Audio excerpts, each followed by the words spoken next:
Meka tolong di record ya. Di screenshot. Oke, pagi ini kita lihat pandangan Kristen tentang hakikat manusia. Ada anggapan bahwa hanya dalam relasi dengan Tuhan, manusia memahami hakikat kemanusiaannya dan menemukan arti serta tujuan hidupnya. Kita akan lihat beberapa aspek mendasar dari kesaksian Alkitab tentang hakikat manusia menurut pandangan Kristen. Ya, yang pertama, menurut pandangan Kristen, manusia adalah makhluk ciptaan Allah. Kejadian pasal 1 dan pasal 2 itu memberikan kejelasan yang luar biasa. Setuju nggak kalau manusia itu adalah ciptaan Allah? Setuju. Ya, kita sangat setuju. Ya, jadi posisinya Allah yang di atas, kemudian manusia itu imago Dei, kemudian dia juga sosial, kemudian dia berbudaya dan punya etis yang luar biasa. Jadi jangan sampai kita menjadi orang yang tidak berbudaya, ya nggak punya etis gitu ya. Tapi kita ini Tuhan sudah ciptakan sedemikian rupa, kita ini bisa menjadi pribadi yang sosial, ya. Jadi kalau di lingkungan kita ada gerakan sosial, boleh juga kita ikut. Yang penting gerakan untuk menjadi berkat bagi orang lain. Di gereja di mana kita ada gerakan sosial juga kita bisa terlibat bersama-sama. Jadi pandangan yang pertama tentang manusia di dalam kekristenan yaitu manusia adalah makhluk ciptaan Allah. Yang kedua, manusia itu diciptakan menurut gambar Allah atau imago Dei. Jadi imago Dei itu adalah gambar Allah. Oke, kita tanya jawab sedikit tentang gambar Allah. Kira-kira menurut teman-teman mahasiswa-mahasiswi, yang dimaksud kita ini serupa dan segambar dengan Allah itu dilihat dari sisi mana? Sifatnya. Dari sifat, Yolanda bilang sifat. Kalau Regina,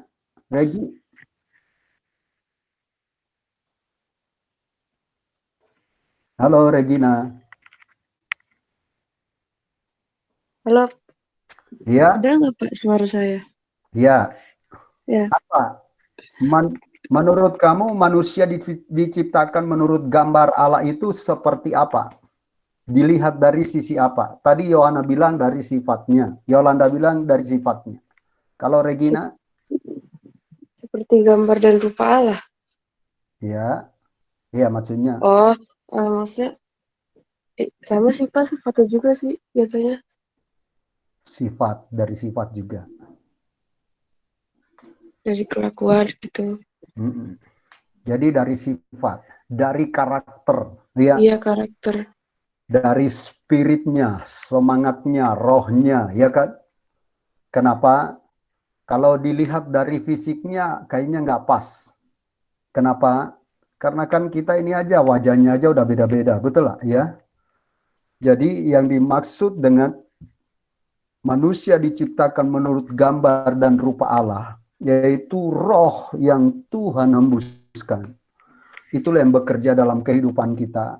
Kemudian semua sifat-sifat ilahi harusnya ada dalam kehidupan kita. Sifat ilahi dari Yesus apa? Ya kan? Sifatnya yang kelihatan yaitu dia rendah hati, mengasihi, ya kan? Itu sifat-sifat yang luar biasa yang harus ada dalam kehidupan kita, anak-anak Tuhan, ya. Jadi serupa dan segambar itu tidak dilihat dari sisi fisik. Ya, Meka sama Regina aja wajahnya udah beda. Iya kan? Kemudian dengan Devandra apalagi udah sangat beda lagi, iya kan? Jadi ini hebat sekali. Tuhan itu luar biasa. Makanya ada grafiknya di sana, ya. di grafiknya yaitu Allah di atas, ya. Allah di atas, kemudian wanita maupun pria itu ada di bawah. Kenapa? Karena yang berkuasa atas hidup kita adalah Allah. Yang ketiga, manusia itu sebagai makhluk sosial. Jadi, kita ini adalah makhluk sosial. Kita diberikan satu sifat untuk bersosialisasi dengan orang lain. Ya, sebagai manusia sosial, yuk kita juga bisa terlibat menolong orang lain, menolong keluarga kita, menolong siapapun yang membutuhkan. Yang kita bisa lakukan, kita lakukan. Ada amin? Ya, sebagai makhluk sosial, kadang-kadang kita lihat orang susah, hati kita juga tergerak. Ya, kemarin Pak Kaleb sama ibu, sama istri lagi di teras, kemudian ada tukang ketoprak, seorang kakek yang dorong ketoprak. Saya bilang, kan di rumah itu ada lumayanlah sarden, jadi kita bagilah sarden ke kakek tersebut. Ya, kita bersyukur dapat ucapan terima kasih. Nah, sebagai makhluk sosial, ayo kita terlibat. Nanti kalau bulan Desember, kalian bisa bagi kado kepada orang-orang yang membutuhkan, yang di sekeliling kita. Amin. Ya, atau mungkin ada keluarga kita yang susah, nggak apa-apa, kita bisa bantu. Sebagai makhluk sosial, saling membantu. Nah, yang keempat, manusia sebagai makhluk rasional dan berbudaya. Ya, di Indonesia ini budayanya luar biasa. Budaya yang terkenal di Indonesia budaya apa? Ayo, yang pria-pria. Vincent. Budaya yang terkenal di Indonesia.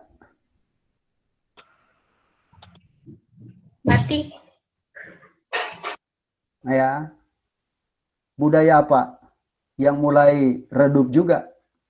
Memang Gotong kita royong. harus kembali. Apa? Rizkia? Gotong royong. Nah, betul.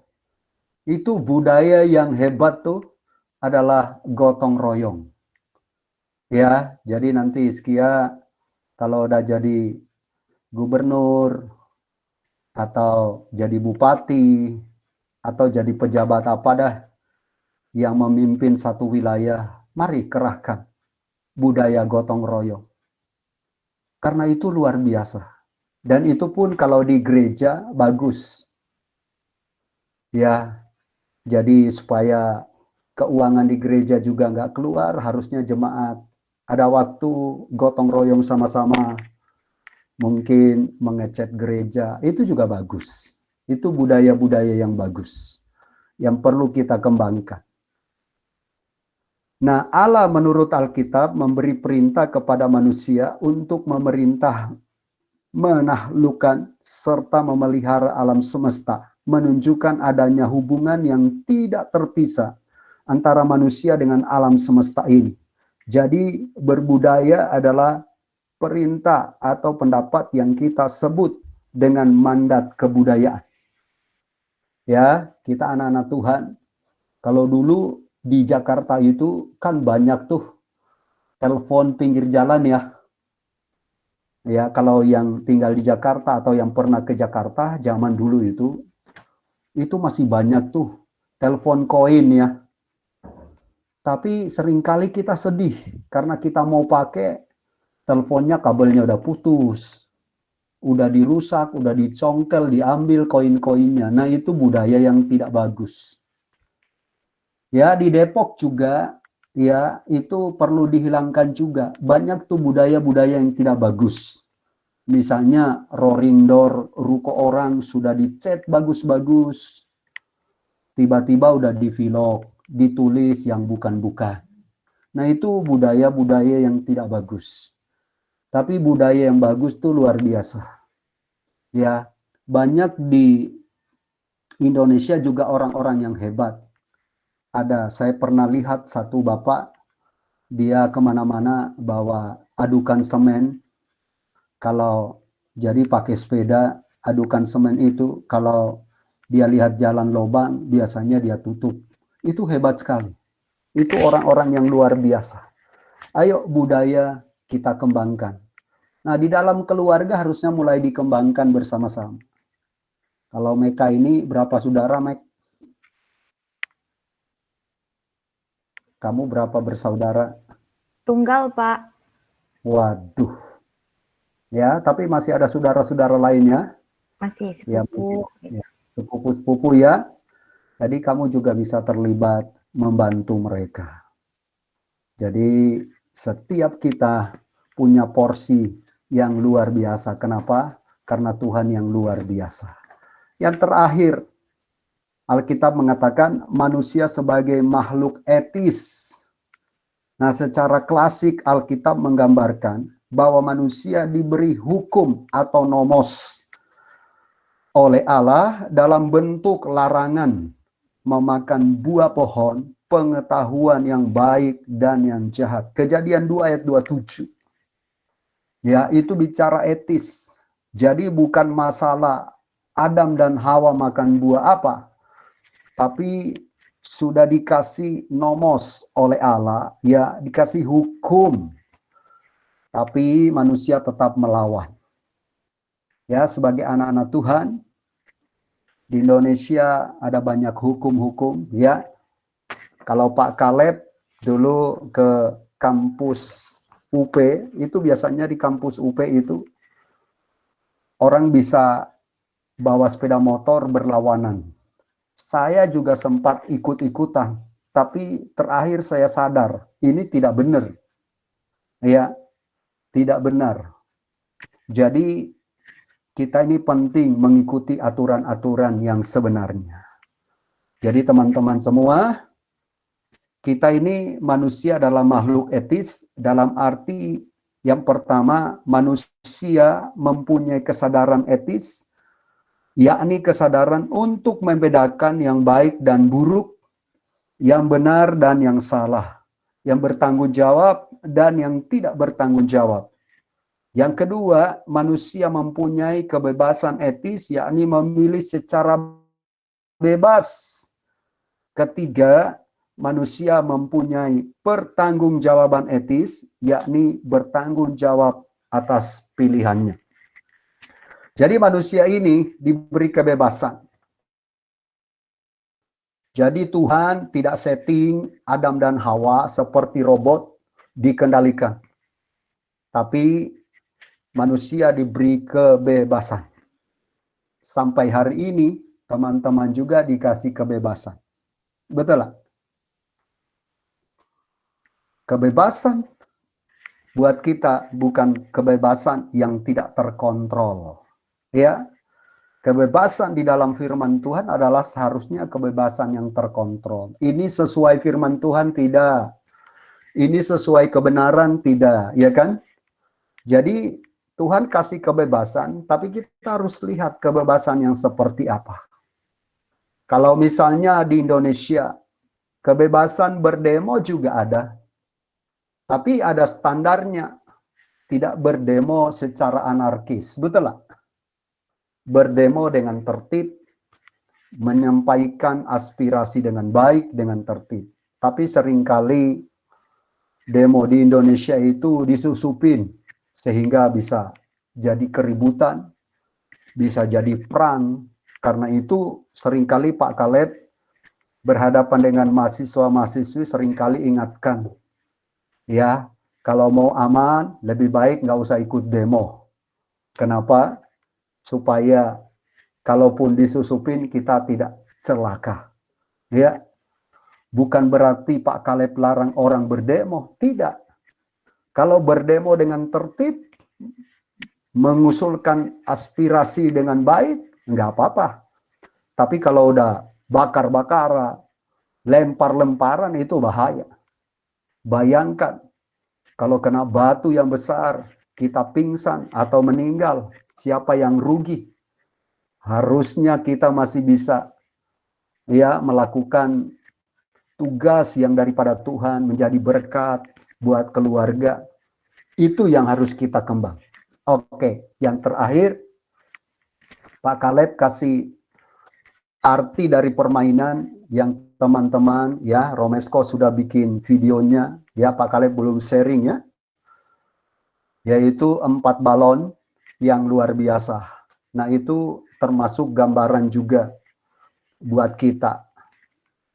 Nah status kita ini, khususnya teman-teman, statusnya itu sedang belajar. Jadi Pak Kaleb itu ajukan tiga prioritas utama kita. Ya, yang pertama tadi yang kita mainkan apa? Prioritas pertama kita apa?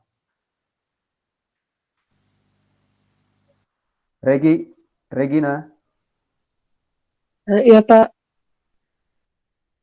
prioritas kita yang pertama lewat permainan balon itu apa? Tuhan sih, Pak.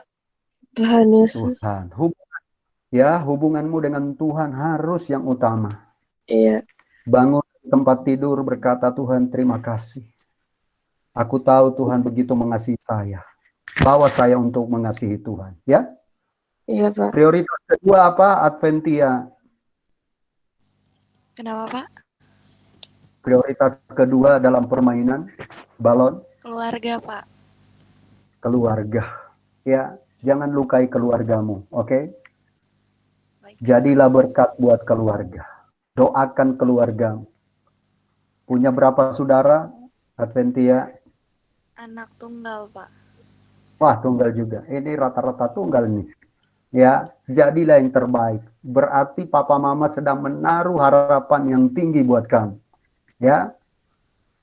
Jangan sampai salah jalan. Tapi biarlah jalannya. Kalau udah ngandalin Tuhan, hubungan keluarga bagus, itu luar biasa. Yang ketiga, Vincent, dalam permainan balon, prioritas ketiga apa? Vincent. Iya, Pak. Ya, prioritas ketiga dalam permainan balon apa? Prioritas ketiga itu saya nangkepnya keluarga, Pak Pak. Kaleb sudah. Keluarga 2, Tuhan pertama, keluarga 2. Yang ketiga,